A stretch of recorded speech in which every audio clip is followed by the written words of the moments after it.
Good afternoon, everyone. Happy Valentine's Day, especially happy Valentine's Day to those of you celebrating with us on a flight somewhere over the Atlantic tonight instead of with your significant others. Wish you peace and tranquility at home. With that, Matt, Sean, you want to go first? Sure. Happy Valentine's Day to you. Thank you. Thank you. Wanted to ask you about, to start off, the talks in Cairo that took place recently that are in some form. I know there's a limit to probably what you're going to say about it, but do you have any assessment right now about how things stand? Is the U.S. still hopeful that there could be a deal for hostages and a pause in fighting? As has always been the case, I don't want to kind of give a day-by-day, step-by-step update or assessment on the talks or the status of them or where they might stand.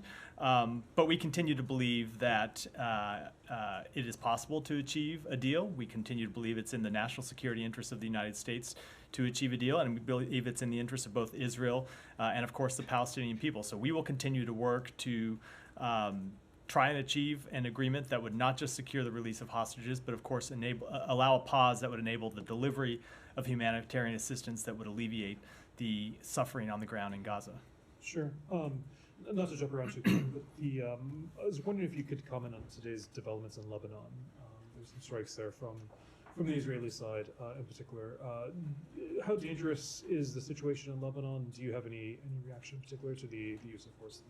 We continue to be concerned about escalation in Lebanon. As you know, it has been one of our primary objectives from the outset of this conflict to see that it not be widened, to see that it not be escalated in any way. That continues to be a primary national security objective of ours that we will continue to pursue. And we continue to believe that there is a diplomatic path forward, and we will continue to push forward to try to resolve this issue diplomatically so both Israelis and Lebanese can return to their homes. Is there active diplomacy in Lebanon right now? There is active diplomacy. There's been active diplomacy on this question for some time. I'm, of course, never going to get into the underlying details of those diplomatic conversations, but we continue to pursue diplomatic resolution of this situation. And just one more before I yield to somebody else. I'm sure you saw, and I believe the National Security Advisor was asked about it, but I wanted to ask you the report from the Wall Street Journal on white phosphorus use in Lebanon. Is there anything you can say whether the State Department is actually looking into that? So, as I said yesterday, we are reviewing reports of human rights violations and civilian harm incidents through the CHERT process that we set up last August. I'm not going to comment on the specifics of any one incident. We take these on a case-by-case measure and assess them to see whether, number one, civilian harm actually occurred, and two, to identify any appropriate policy responses if it has occurred to mitigate such, to reduce the risk of such incidents happening in the future. But we are going to make it as a kind of blanket policy not to confirm specific incidents that may be under review. Saeed, go ahead. Thank you. I want to ask you a couple of questions on Gaza, but first I wanted to ask you about what the Israelis did today, demolished a house for Fakhri Abu Diab. He's an activist against demolition to basically make room for a biblical theme park. You have any comment on that? We condemn the demolition of Fakhri Abu Diab's home. He is a community leader in East Jerusalem. We believe that demolition not only obviously damages his home and his family and the lives that they have built there, but the entire community who live in fear that their homes may be next. This has been their family home for generations. Part of the structure dates back to before 1967. He has been an outspoken community leader, including against demolitions, and now his family has been displaced. But I would also like to reiterate that the impact of these demolitions, this is obviously not the first, goes beyond just the impact on this individual family. These acts obstruct efforts to advance a durable and lasting peace and security that would benefit not just Palestinians but Israelis. They damage Israel's standing in the world, and they make it ultimately more difficult for us to accomplish all of the things we are trying to accomplish that would ultimately be in the interest of the Israeli people. And so we condemn them and will urge them, continue to urge that they not continue. Mm-hmm. Well, you know, Silwan is really adjacent to my neighborhood, so I know the area. I know how many people have lost their homes, how many homes have been demolished. But the Israelis seem to have, a methodical plan going forward? I know that you condemn, but do you condemn saying or else, for instance? So- You must stop this, and they should not demolish anybody's home, not even for, as a form of collective punishment if someone has done something from the household. So we condemn them, and let me tell you what we are offering as an alternative. So the Secretary has made clear that after conversations with others in the region, that there is a path forward, an alternative path to the one that Israel has pursued to date, to provide lasting peace and security for Israel, and it would include the establishment of two states. And we will continue to pursue that path. And we have made clear, and other countries in the region, including Saudi Arabia, have made clear that there are enormous benefits on offer for the Israeli people should they pursue that path, including in further integration with the region, including security guarantees. And so when it comes to all of these types of issues, what we will continue to lay out is the vision that we think is a better path, as I said, not just for the Palestinian people, but ultimately that provides greater security benefits for the Israeli people as well. Now, on the looming, or the expected attack on Rafah, I know that the President, the Secretary of State, you from this podium many times overwarned against such a storming of Rafah. But on the other hand, I mean, one reads reports and so on that, okay, by not doing anything or by not saying that there will be consequences if you do this, you're basically green lighting, or giving a green light to Israel to go ahead. I mean, we don't like it, but we're not going to do anything about it. I think that would be a significant misinterpretation of what we have said. We have made quite clear, both publicly and privately, that we cannot support any military operation in Rafah until such time as Israel has developed a humanitarian plan that can be executed, and that they have executed such a plan. So I know people like to jump ahead far into the process and talk about what ifs, but we're not at the what if stage right now. We are at the making very clear to Israel what we expect stage, and we have seen the government of Israel ask the military for such a plan. We haven't seen that plan yet. We don't know what it will contain. We don't know if it will be executable, as we have said. So we will wait before offering any prejudgments about what will or may or might not happen. We're going to wait to see what that plan looks like and then engage directly with the government of Israel about it. So you're saying, yeah, you can do this with the caveat that you have to make sure that the population, the civilian population, is not harmed or somehow moves from place to place. Now, remember, these people have already been moved there. They've been, instructed by the Israelis to go to Rafah. You don't have to tell me, remember, I said that myself from this podium. I remember, but this is the thing. I mean, it's deja vu, all over again. Which is why we have made clear that there has to be a plan. Look, all over again. There are Hamas. There are, as I've said yesterday, there are two things that are true in this situation, right? Yeah. One, that there are Hamas battalions that operate in Rafah, that exist in Rafah, that continue to pose a threat to the national security of Israel. Hamas battalions, part of an organization that attacked Israel and has made clear they want to continue to attack Israel. At the same time, so I'd say, as a first matter, of course, Israel has the right to take military action against those Hamas battalions that pose a threat to it. At the same time, they have an obligation to make sure that they only do so in a way that puts civilian protection first. And that is what we have made clear to them. And so we will see the plan that they will develop. And I will wait and pass judgment until we see that. Okay. Alex. Topics. I'll start with NATO, given the recent debate in this town. NATO today disclosed that its defense spending hits high record, so record high. 18 members 18. About to hit the 2%. Up from 11, I believe, right? Target, not the goal, or they don't owe anyone any money. But can you speak to this importance of this development?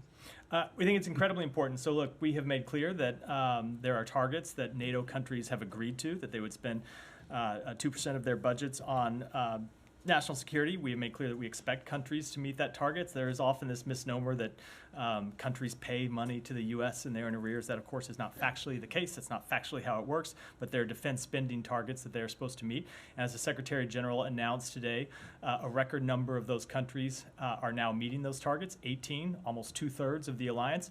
And we continue to see progress from other countries towards meeting those targets, and we will urge those who have not yet met them to continue to take steps to do so.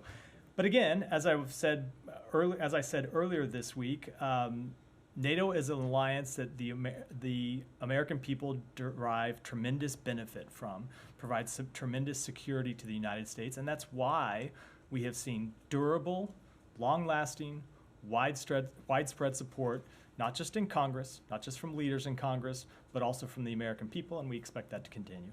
Thank you. A couple of questions on sanctions. The U.S. took part today in Brussels at EU sanctions coordinators forum. This is the first time, if as far as I follow. The reports that EU, on its end, is considering secondary sanctions against, Central Asia, Turkey, and other countries or companies based in those countries in its next package. I know you don't, telegraph your sanctions, but can you at least assure us? But would I do it in this case? At least assure us okay. that you will not, you'll follow the suit once they put it out. Or Assure you that what? That the U.S. will not lag behind when Europeans move forward. I don't think if you look at the United States actions in this regard, we have been a leader. We have been at the forefront at holding Russia accountable for its actions, and we will continue to be a leader in this regard. But of course, as you, I think, knew by the way you framed your question, I am not going to preview any sanctions action that we may or may not take. And on that line, Putin today signed a confiscation law, which experts believe that further complicates, and endangers, if you want, foreign investment, including Americans. And this is something we discussed in this room before, that State Department recently updated its business advisory for Burma. Why not imposing same advisory on Russia? I just don't have any update on where that stands. And my final question, if you don't mind, on Nagorno-Karabakh. Jake Sullivan today from White House podium announced that the conflict in itself, also support for the victims of the conflict, he said, is part of the next package. Is the State Department looking for additional resources, and in what form you are trying to get involved?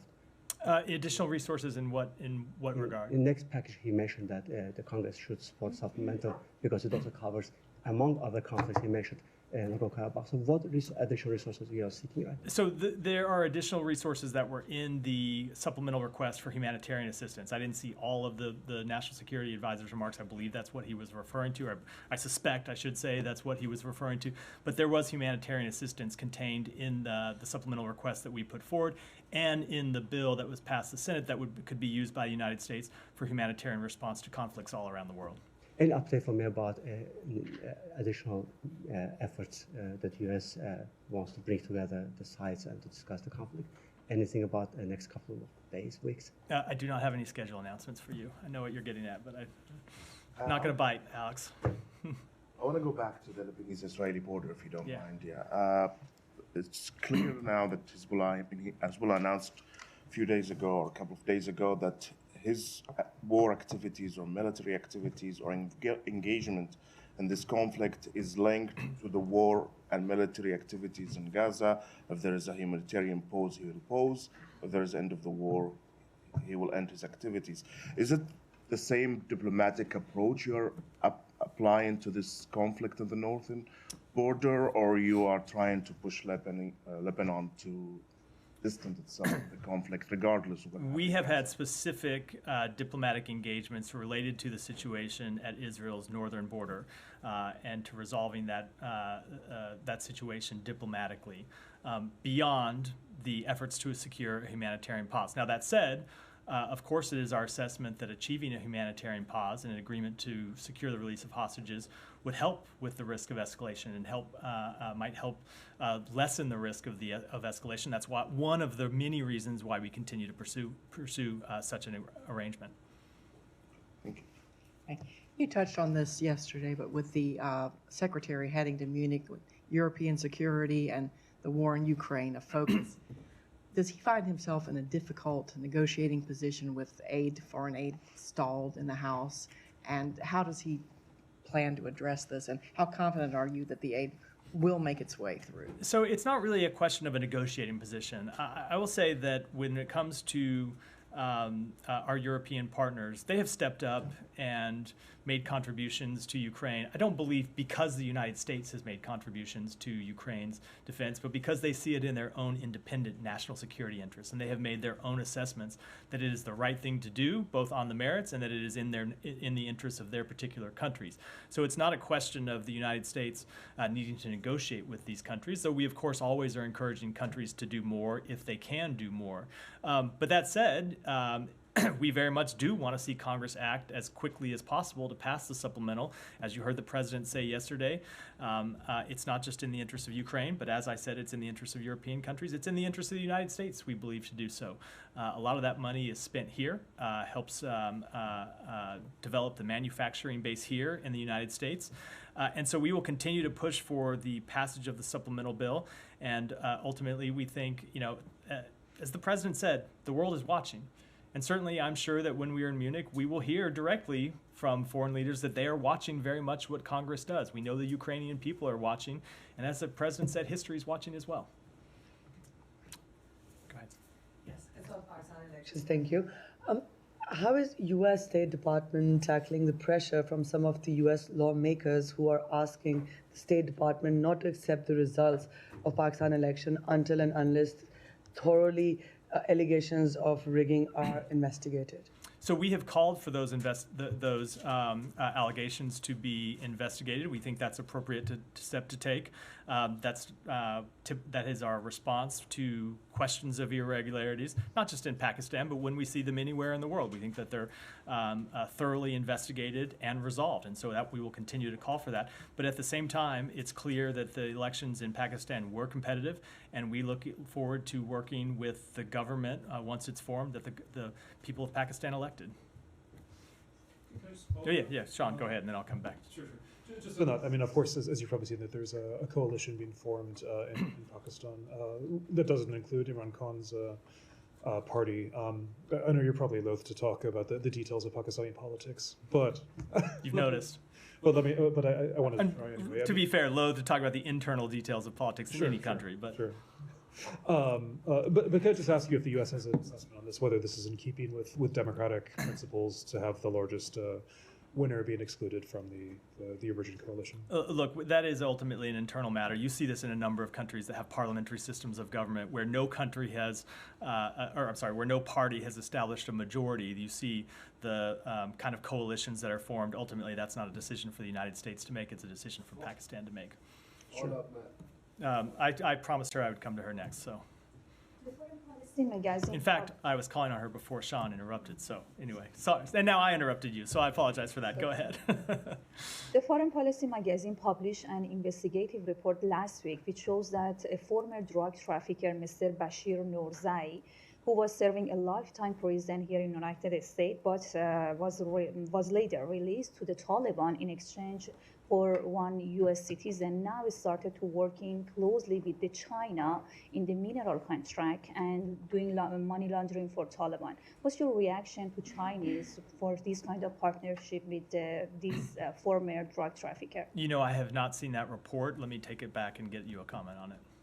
Now, go ahead. Happy Valentine's to you, man. Thank you.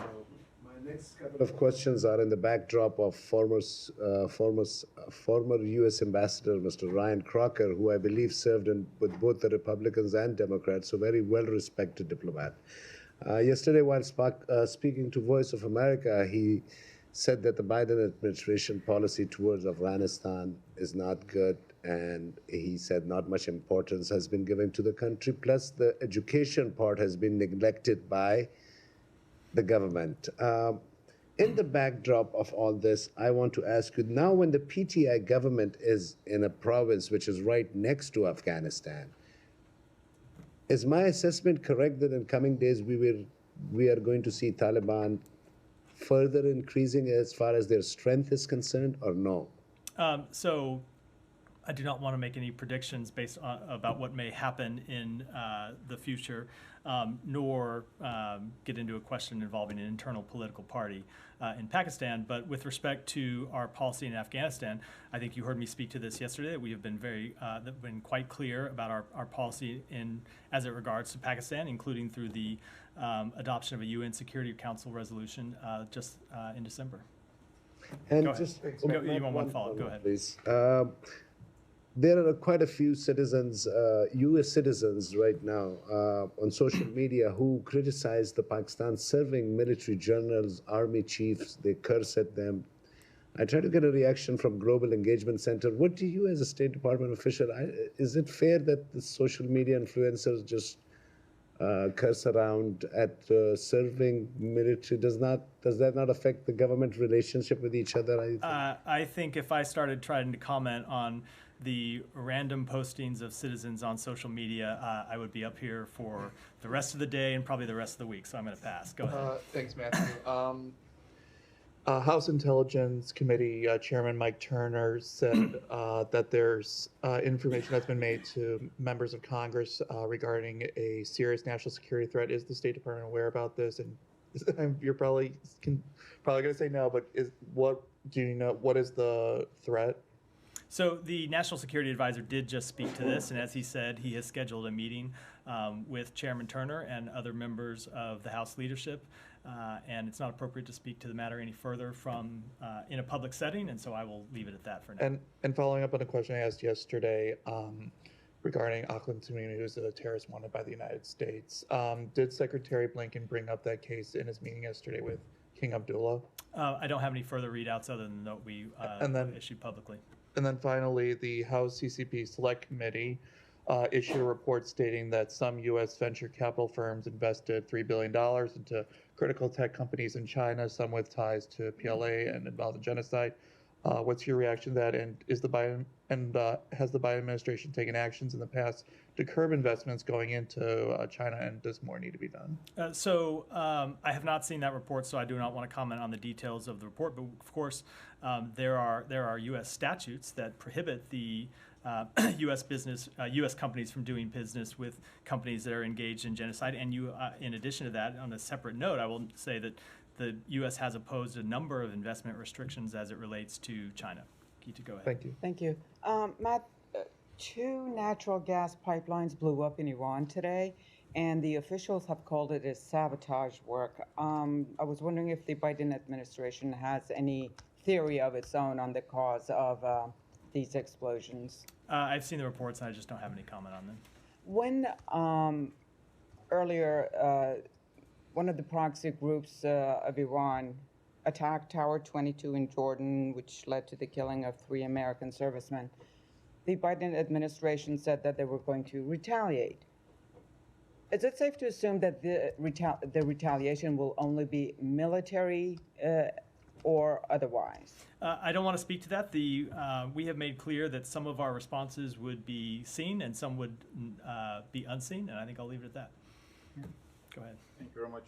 Russian Ambassador Antonov said last week that he held meetings with U.S. officials, including at the State Department, and that he discussed with them the crash of the cargo plane, the Russian plane with Ukrainian prisoners of war in the Belgorod region. And he said that U.S. officials showed interest in considering Russian proposals on investigating the incident.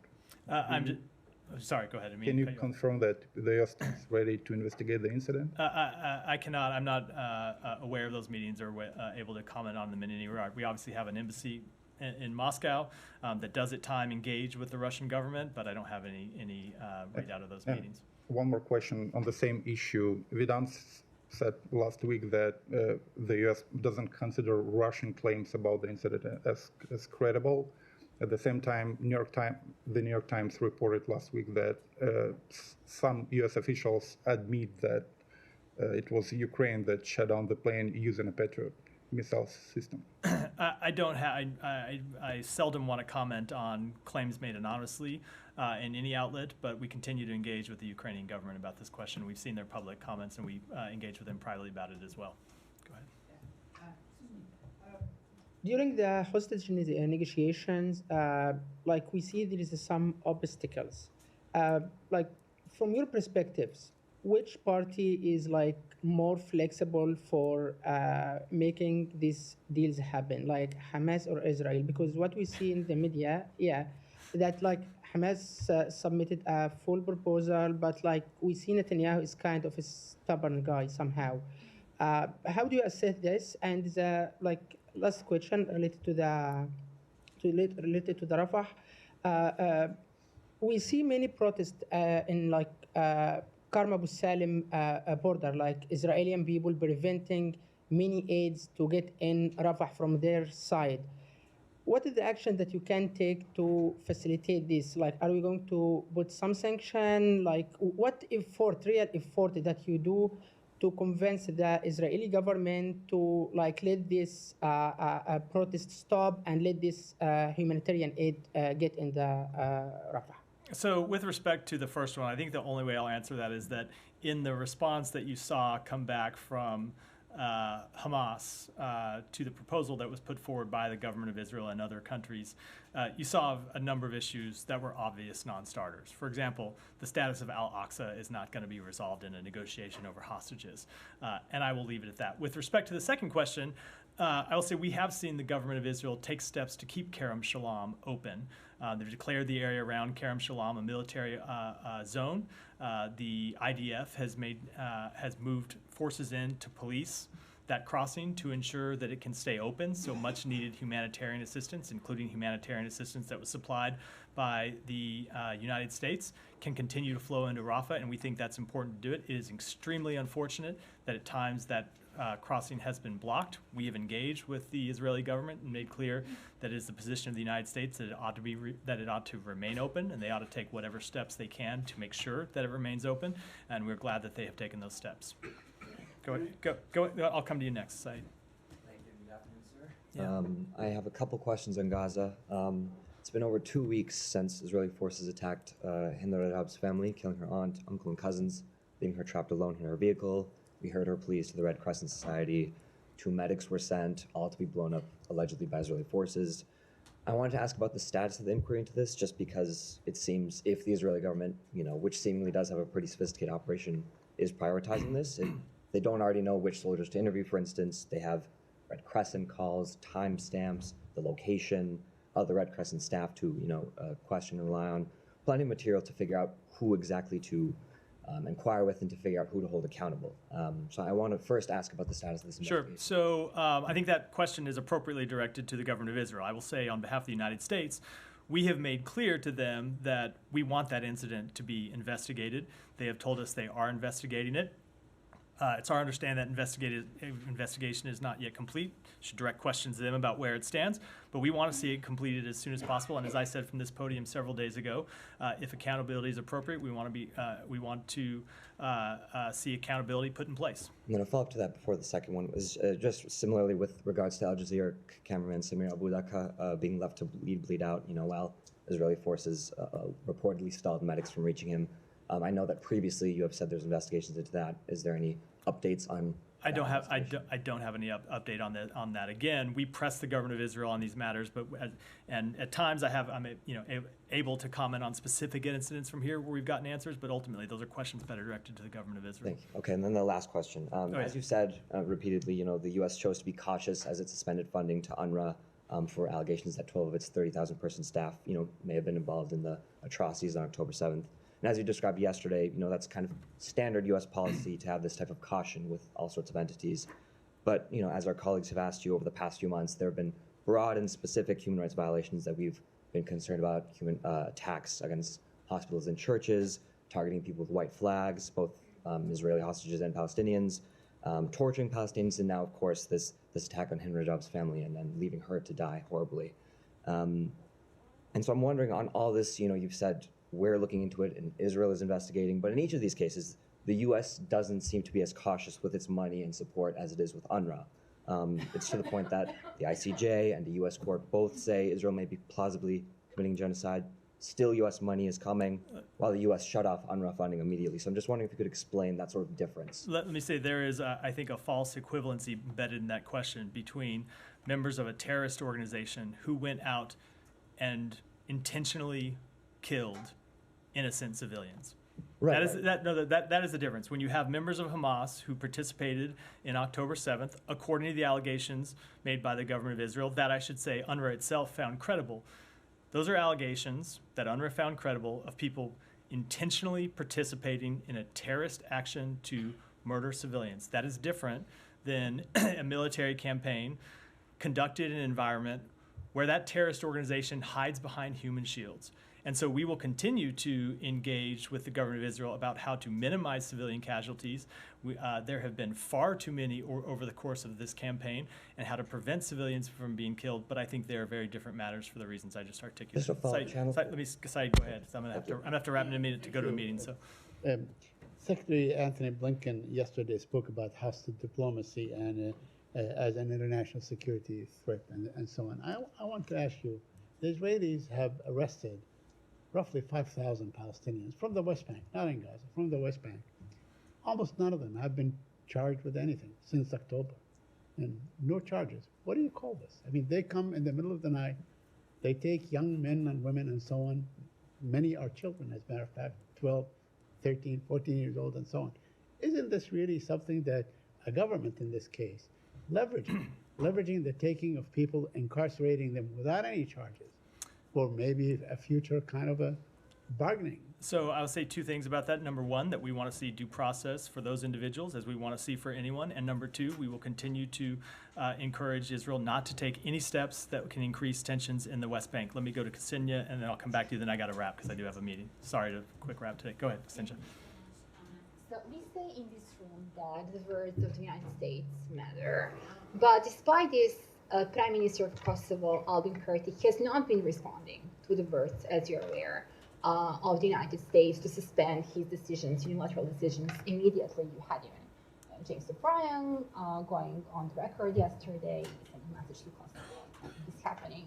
So besides the words, what other tools do you intend to use next to compel Kurti to stop with his unilateral actions, given that at the end of the day, this is a question that concerns the U.S. taxpayer? So I'll say that we will continue to engage in diplomacy to resolve this matter, and we want both sides to return to the EU facilitated dialogue. And beyond that, I don't want to preview any specific steps from here. And can you just say about Sean? I'm going to only because I have to wrap. And I said, Sean, I'd go to. Albania is tomorrow.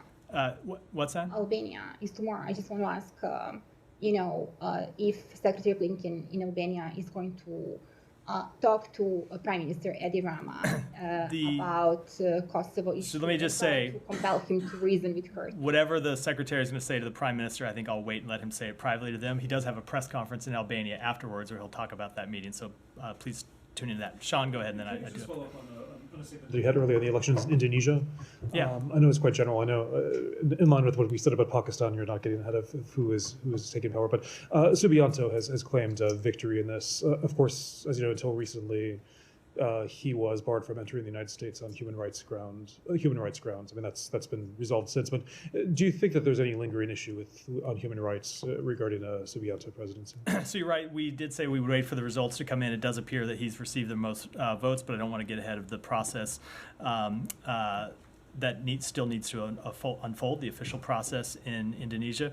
We are committed to the comprehensive strategic partnership with Indonesia that we have had, and of course our 75-year diplomatic relationship with Indonesia, and we are prepared to work with whoever the Indonesian people choose as their democratically elected leader, whether it's Subianto or as it appears to be President Subianto.